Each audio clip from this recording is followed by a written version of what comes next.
Sir, sabi ni Congressman Tambunting, nireveal niyo raw po yung source ninyo. Ito pa, ano dyan, pakinggan nyo mabuti. Sabi ni Tambunting, nireveal niya na yung source. Sasabihin ni Ka Eric, hindi. Okay? Ngayon, sino sinungaling? Kasi magkaiba sila ng sinabi. Siguro, sabi ni Tambunting, isa sa dahilan kaya sila pinakawalan bukod sa humanitarian cause, ay nireveal naman na yung source. Ang sabi ni Ka Eric, pakinggan ninyo, hindi daw ni-reveal yung source. Andun ang problema. Andun ang dilema.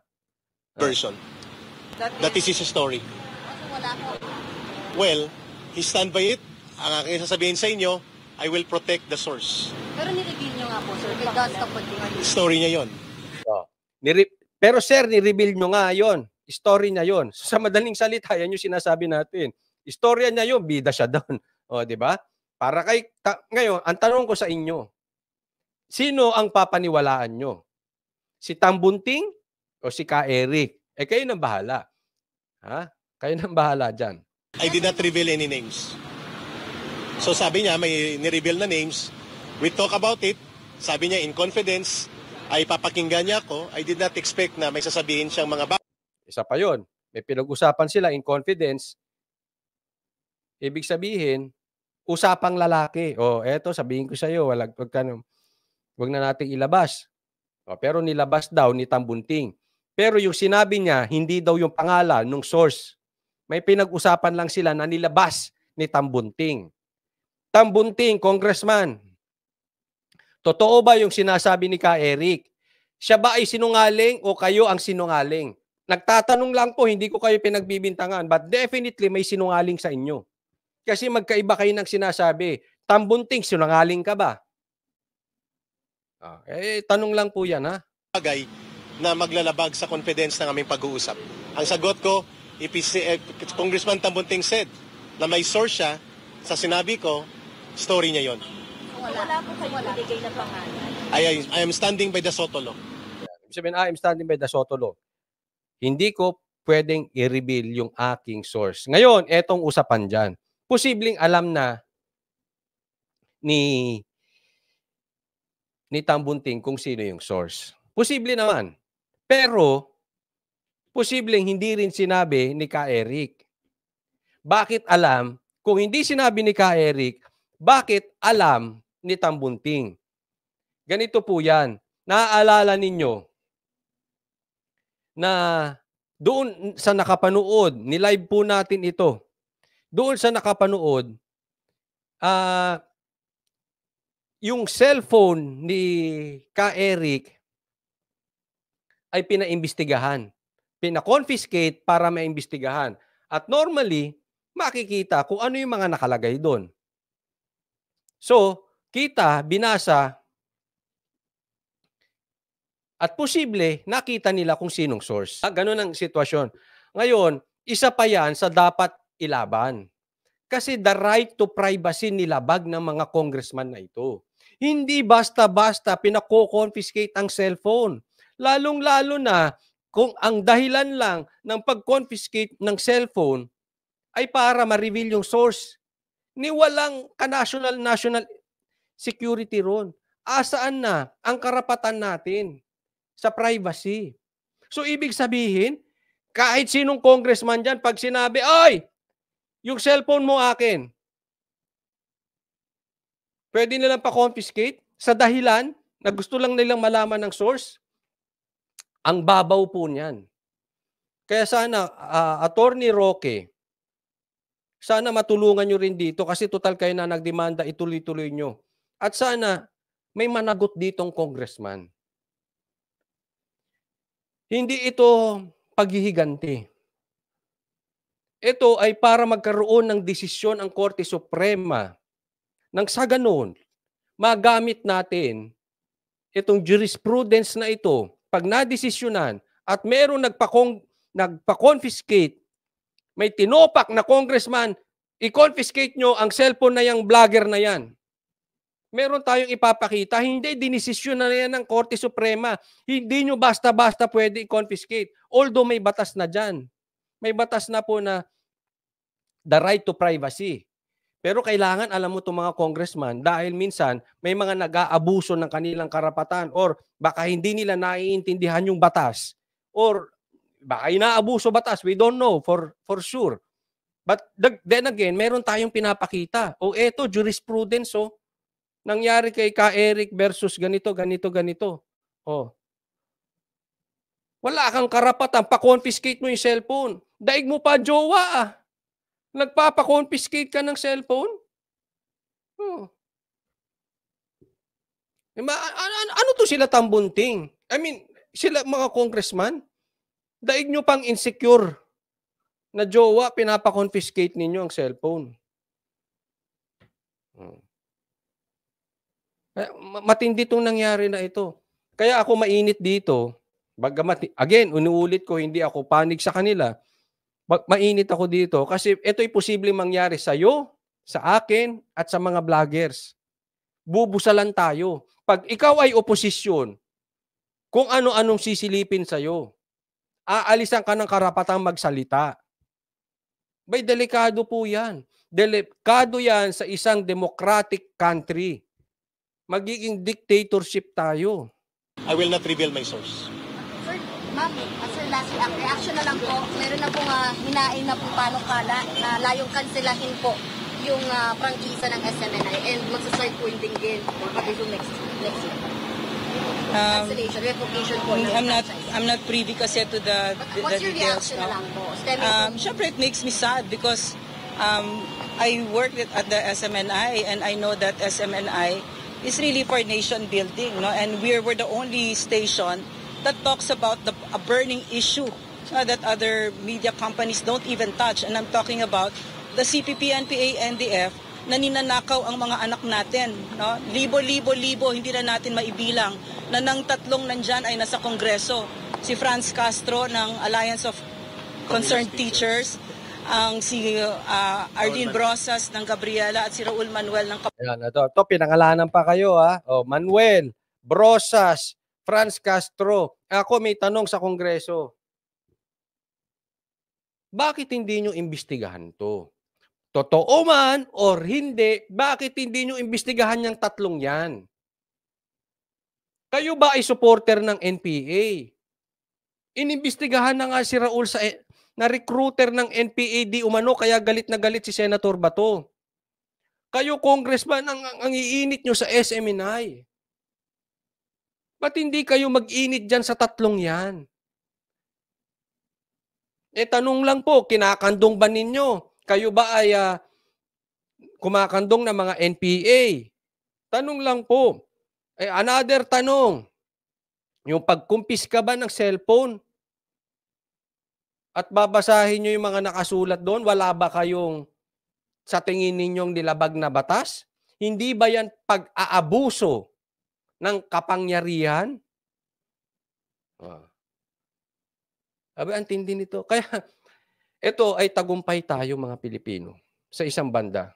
Pero hindi natin pwedeng anuhin to. May dapat managot dito. Ulitin ko, hindi ito para parusahan ang mga kongresista. Para meron tayong magamit na proof. The once and for all. Hindi nyo pwedeng ginaganyan ng ang mamamahayag. Napakadelikado niyan. Isipin ninyo, ang tahimik na nga ng mainstream, di ba kayo nagugulat? Ako'y nagtataka. Napakaingay nila nung panahon ni PRRD, ngayon napakatahimik. Pati Rappler, napakatahimik. Hindi ko po kayo pinagbibintangan. Pero nagdududa ang taong bayan na kayo'y nabayaran. Tapos, yung mga nagsisiwalat ng mga NPA kumuno ni hindi man lang nyo maimbestigahan. Kung mali sila, so be it, mali. Pero, imbestigahan nyo naman. Ang sisipag nyo mag-imbestiga Bataan. Nandyan sa loob ng Kongreso ang mga cuddlers ng mga komunistang terorista at mga top recruiters. Hindi kayo nahiya, nasa loob ninyo. Anong klaseng leadership meron kayo ni hindi nyo maimbestigahan? ng mga anak natin, na kung saan ang mga anak natin ay nagkandamatay for over half a century. Diba? So dapat tagilan na natin yan. So this is why I really think that SMNI, if you close it down, no, I know who is behind it, and I know it is the CPP, NPA, NDF. Ito, sinigurado niya, yung CPP, NPA ang nagpapasara. Kung magsara ang SMNI, according to Badoy, ang magpapasara niyan, CPP, NPA. And sadly, they have used Congress, no, to as their ally and as their cover to do this. No? Ulitin natin, para maliwanag po sa mga kongresista kung may nakikinig dito. Hindi ako nagsabi, si Badoy. Kung masara ang SMNI, ang nagpasara niyan, mga CPP, NPA. At anong ginamit na forum? Congress. Kayo bang mga nakaupong mga congressman, hahayaan nyo bang magamit kayo ng CPP, NPA? Yung laban nila sa SMNI, yung laban nila sila ay lumago dahil sila ay nahinto, nasugpo, napakonti ni PRRD. Saan kayo papanig? Tanong lang po ito. Papanig ba kayo sa taong bayan, mga kongresista, o papanig kayo sa CPP-NPA? Ulitin ko, hindi po ako pabor sa SMNI. Ha? Kasi binira natin yan nung panahon ng eleksyon kasi para sa akin, niloloko nila ang taong bayan na, I don't need to explain. Sila ang naging forum para mabudol ang marami sa inyo. Okay? Pero this time, kinakampihan ko sila. Kasi hindi nyo pwedeng busalan. Ay sino pang makikipaglaban na mainstream? Wala na. Bakit kayo papanig sa mga NPA? Dahil sa pangarap? Ako'y nagtatanong lang po Gusto yung hunger strike. Oh, grabe. Oh, yes, ayos. Ayos siya. Nagugutom, matamlay, pero grabing suporta po ng mamamayan, including sa abroad, ang Filipino communities. Yeah. At 24 hours, 160 signatories ng mga PMA graduates.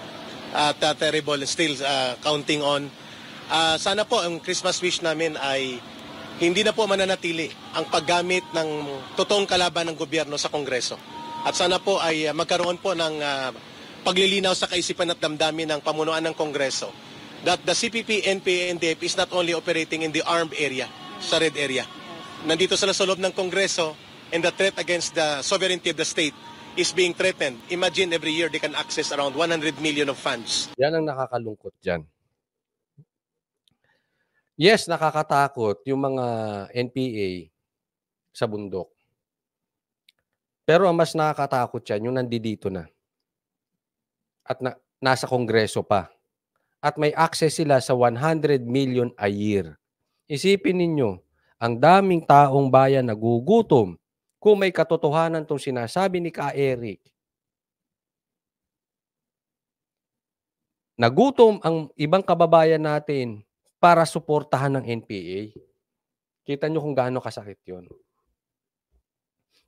Totoo man yun or hindi, ang hinihiling natin, imbestigahan ninyo. Huwag kayong papagamit sa mga NPA. Tapos na yan eh. Dapat yung mga yan, humina na, namatay na nga yung leader nila eh.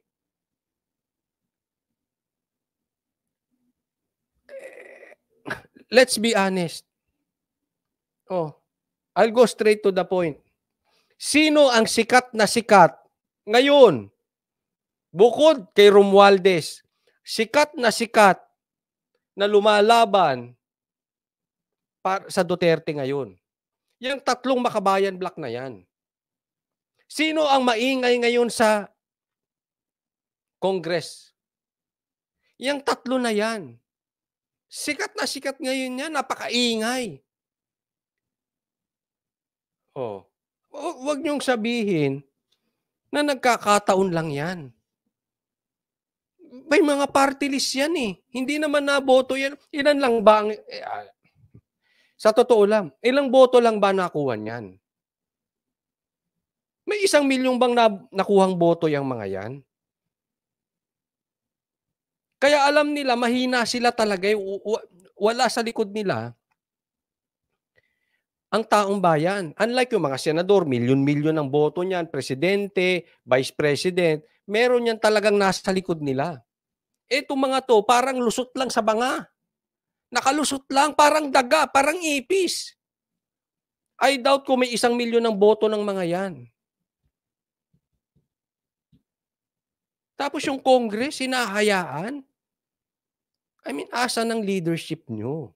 Nagtatanong lang po kung totoo itong sinasabi ni Ka Eric. Ngayon, kung hindi totoo, patawag nyo ulit. Or, better yet, idemanda nyo. Ipakulong nyo na sila ng libel kung hindi totoo. Para magkalabasan ng ebidensya. Di ba? Sa ating pondo at ginagamit ito para sa pagre-recruit ng kabataan at pagpondo sa NPA, I should know. Pag tinanong ako, red tagging ba ito? How can that be red tagging? Direct personal knowledge ko yan for 21 years sa CPP, NPA, NDF. Mapapansin nyo, lumalabas sila Franz Castro, Raul Manuel at si Arlene Brosas kapag nandyan ako sa harap nila at si Ma'am Lorraine. Pansin natin yan, Doon sa hearing, pag andyan si Ka Eric, lumalabas yung wala parang takot Parang wala to sila Franz, dyan, lumalabas sila. Napansin ko lang din naman. At mga kadre kagaya ko. Sana po silang inimbestigahan ngayon upang matigil na po ang kaguluhan sa ating bansa. At magkaisa na po ang mga political leaders natin at maglaban sila sa eleksyon, hindi gamitin ang ating gobyerno para sa mga sabwatan sa totoong kalaban ng gobyerno. Kaya kami nanindigan na hindi kami titigil sa SMNI. At sa media, ganun din dapat. Mga dating kadre last day, nag-rally. Nagbanta sila pag hindi daw kayo i-release yung kanilang rally, lalaki at posible na maabot sa Malacanang. Your thoughts on that?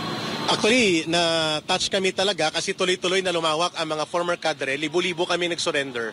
We hope that the government will see it na are we still standing on just ground? Or do you have a ground to stand on? We hope nakikinig si Pangulong Bongbong Marcos Jr. dito. Sapagkat saan kami pupunta na nagbalik loob at yumakap sa kapayapaan at kumikilala sa gobyerno at nagpailalim sa otoridad ng gobyerno kung kami pala ay nagsasalita tungkol sa transparency, good governance, at binibulgar namin ito mga CPP, NPA, NDF na sa loob ng gobyerno, pwede pala kaming ikulong ipatawag dito. Yun po ang aming malaking katanungan. Are we still standing? Yun lang naman. Sa ngalan ng pagiging patas, kung tama o mali si Ka Eric, imbestigahan nyo yung tatlong yan.